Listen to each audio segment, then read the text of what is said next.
The standard practice in electrical wiring is to use the same color for the switch leg as the line circuit.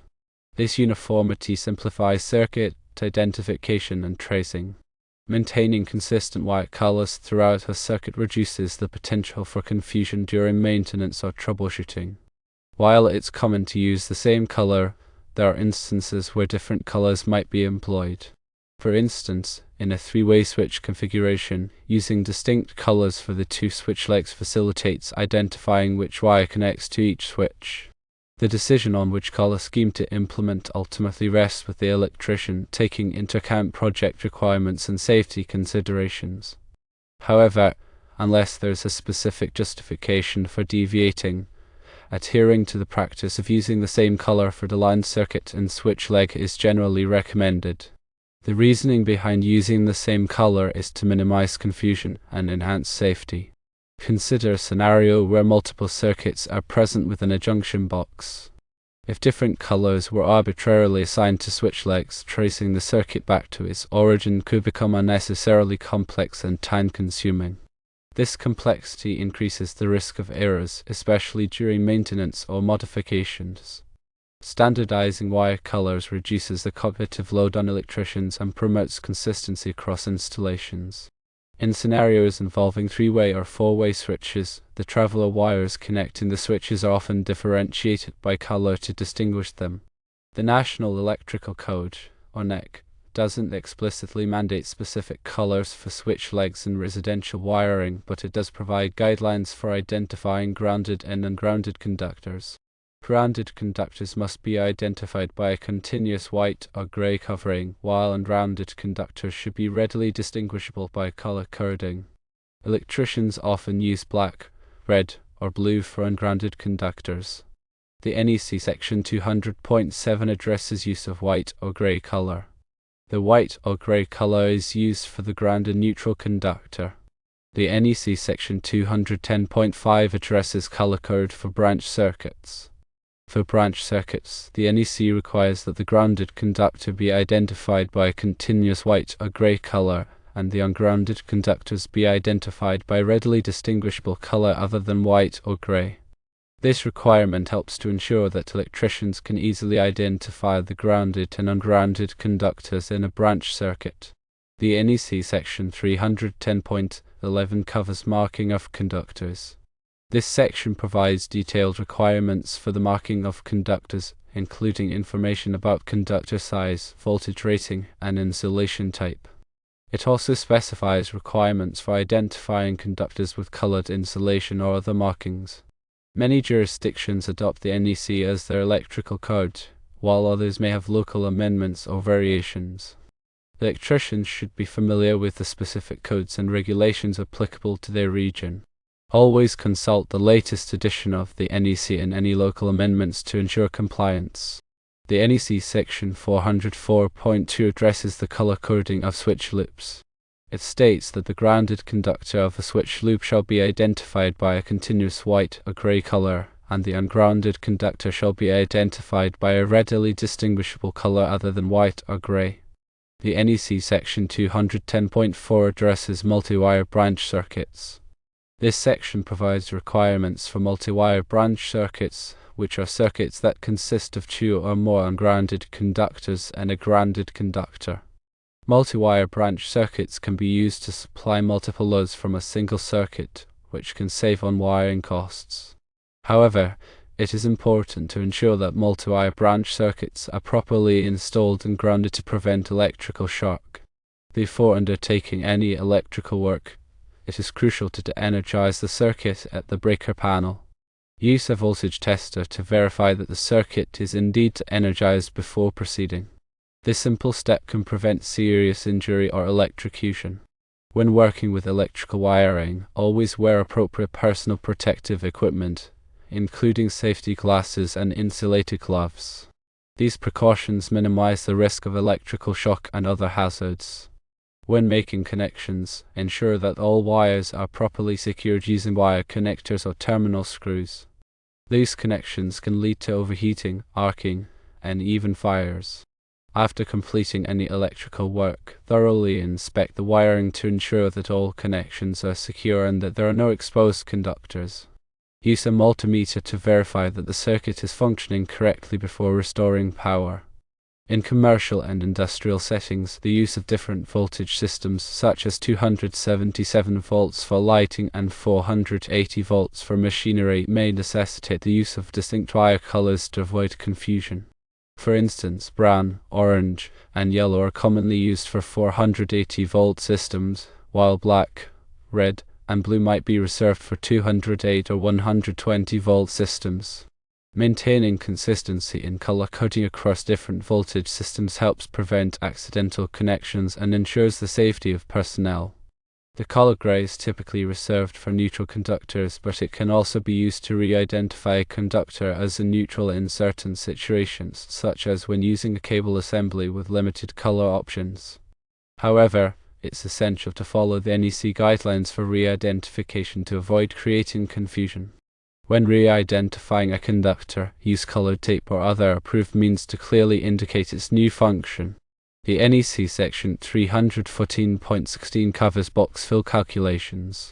This section provides detailed rules for calculating the maximum number of conductors that can be installed in an electrical box. It is important to follow these rules to ensure that the box is not overcrowded, which can lead to overheating and other problems. The NEC section 408.3 addresses overcurrent protection.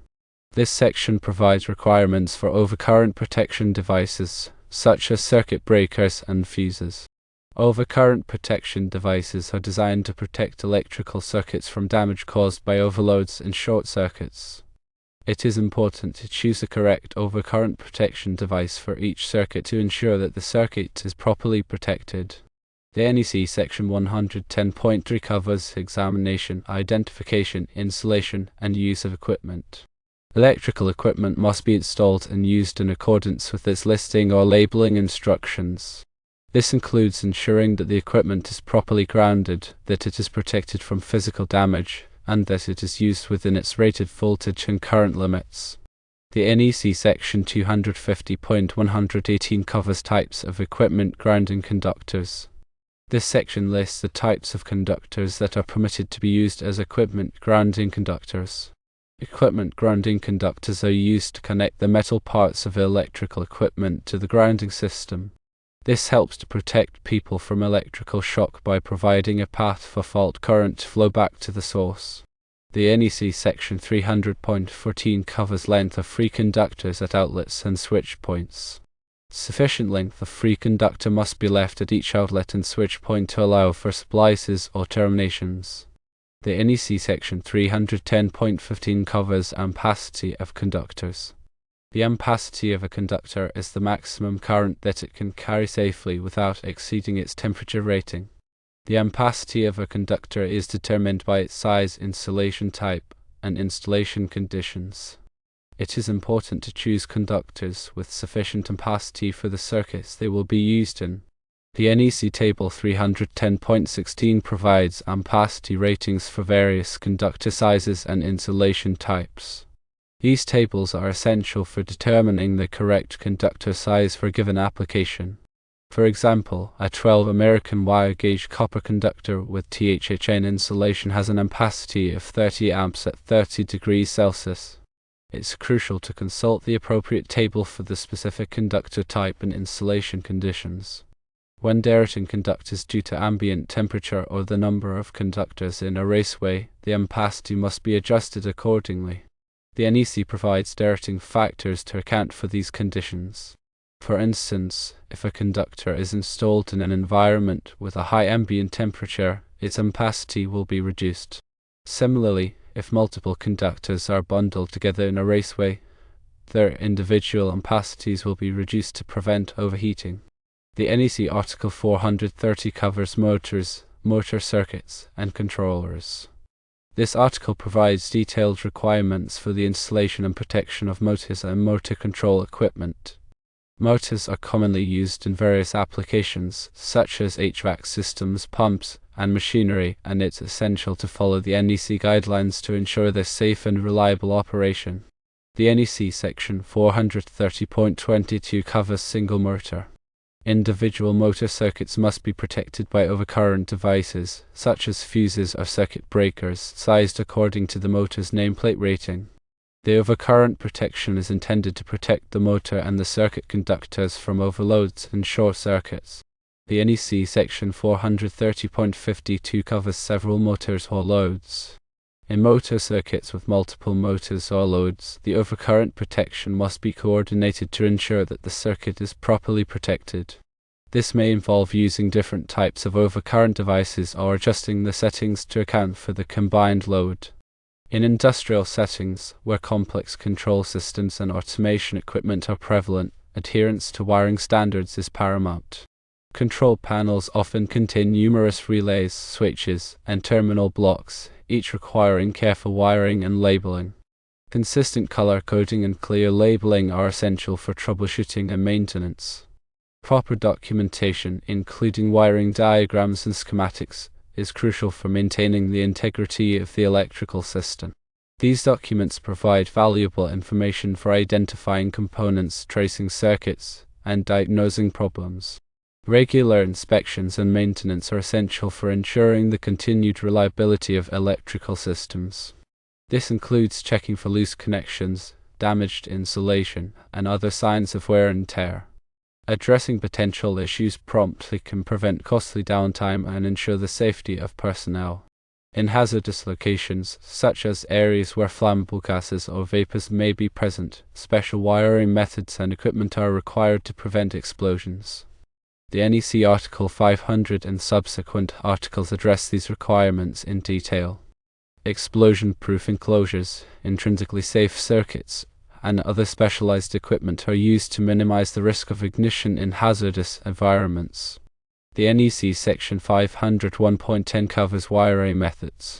Wiring methods permitted in Class 1, Division 1 locations include rigid metal conduit, or RMC, threaded steel intermediate metal conduit, or IMC, or Type MI cable.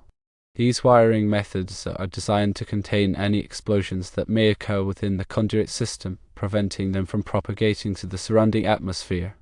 When working with electrical systems, it's crucial to stay informed about the latest code standards and best practices. The electrical industry is constantly evolving, with new technologies and regulations emerging regularly. Continuous learning and professional development are essential for maintaining competency and ensuring the safety of electrical installations.